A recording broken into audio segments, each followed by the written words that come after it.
Hey, she's speaking facts. He has no interest.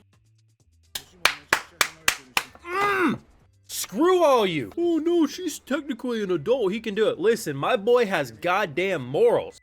This is what I'm talking about. This show does things in ways you don't often see.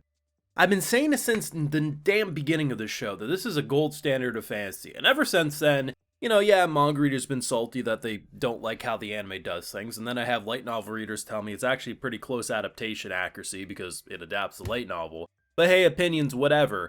At the end of the day, this show is not action-oriented, it's character-oriented. Do I like the action? Absolutely. I like the actual real swordplay rather than just simply, oh, we're gonna cast bigger fireball than the other character. The fact that our boy won this week by grabbing, basically her cape thing and just, yanking her down.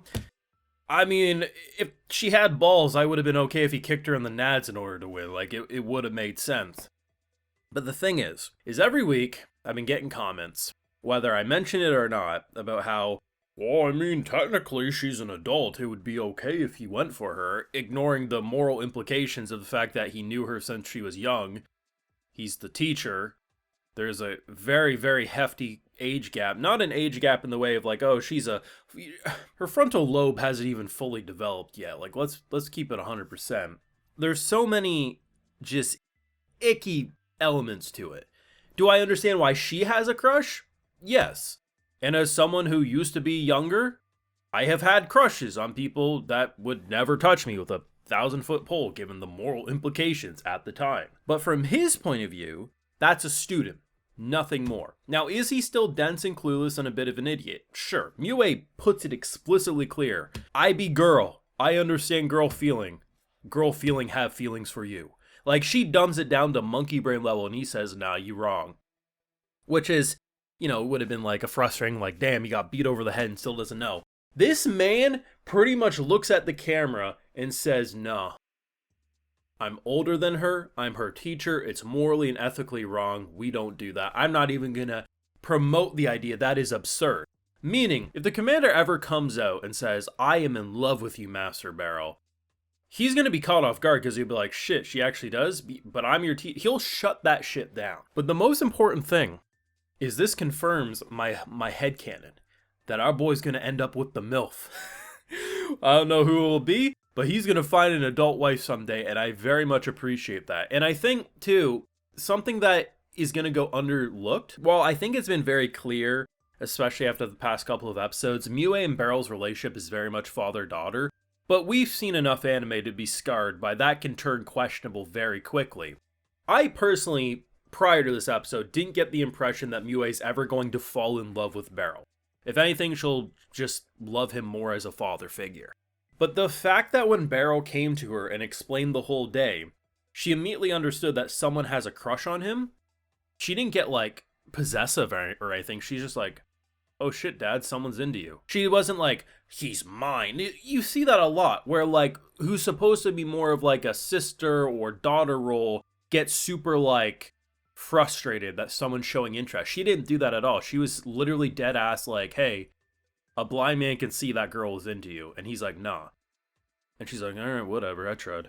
And moves on with her day. Meaning, we don't have to worry about Mue's relationship with Barrel. That will stay as a father-daughter story, and I'm very happy for that. As for the other girls, they're gonna have their feelings. And I think from their point of view, those feelings are fine. I mean, everyone has crushes and shit.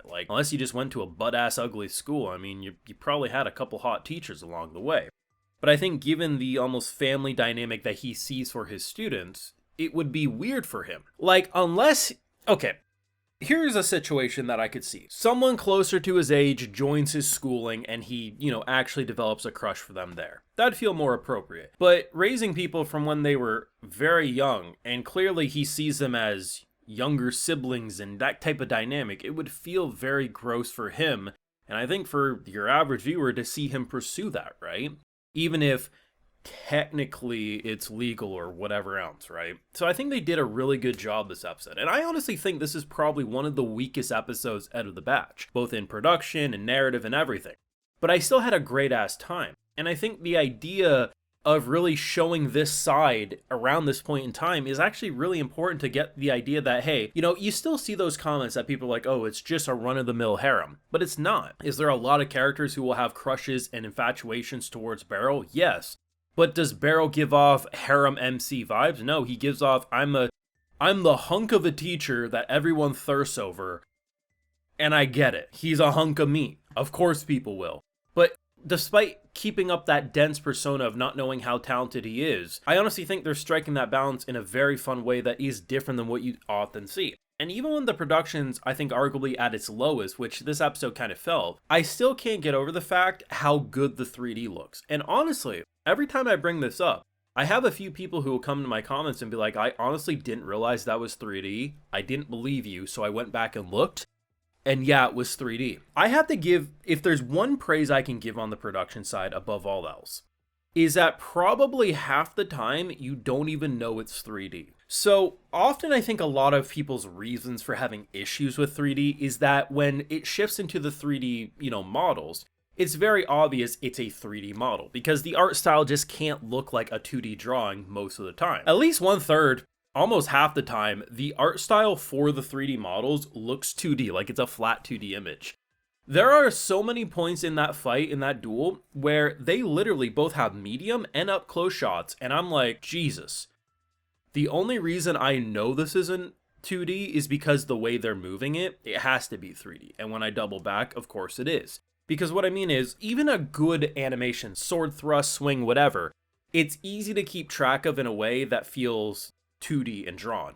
The character models, when they're moving in a 360-degree motion, there's no way that's 2D. And it isn't. And despite that, half the time the art direction looks like it's a 2D drawing. That is really impressive. And even when it's noticeably a 3D model, they're still moving damn smoothly. It's not like it's a choppy animation. It's not handshakers or anything like that. It's just really, really good. And I'm impressed. I mean, this is, in my opinion, one of, if not the weakest episodes. Yet I had such a good time because while the kind of crush dynamic of former students and the like isn't my favorite aspect about this show, the way Beryl handles it, I honestly really appreciate. And I thought it was kind of fun, he's like, okay, I'm getting forced to go clothing shopping. And the outfit she wanted would have made him look like Shrek when Shrek became human in the one film. He honestly picked the most, normal looking, just, he's gonna rock that suit. It's gonna look really good on him. But in general, yeah, I appreciate that any concerns people might have had still at this point about how he'll respond to former students or adoptive daughters, anything like that, should go out the window after this episode. I think it's crystal damn clear that Beryl is the gold standard of fantasy MC energy, and we need more Beryls. Is he a bit of an idiot with his denseness? Yes, but that's literally part of the charm of these types of shows that we see once or twice a year. I like that, and honestly, he's probably less of an idiot than your average one, so yeah, that's good. Thoughts down below. What did you think of this week's episode? Do you agree with me? Let me know. Leave a like if you enjoyed, subscribe if you're new around here, of course, ring that bell, and hey, we do have the Patreon where you got those full live reactions available exclusively over there, and hey, while you're over there, I'll also give you a video shout out. So today we got Raj Vermullins, Diedrich Savan, Davlin, Sweet Ray 21, Furno 19, Pixcalibur, Sign, and we also have Ashlith. So I appreciate the support, everyone. Please take care. You'll have a good one.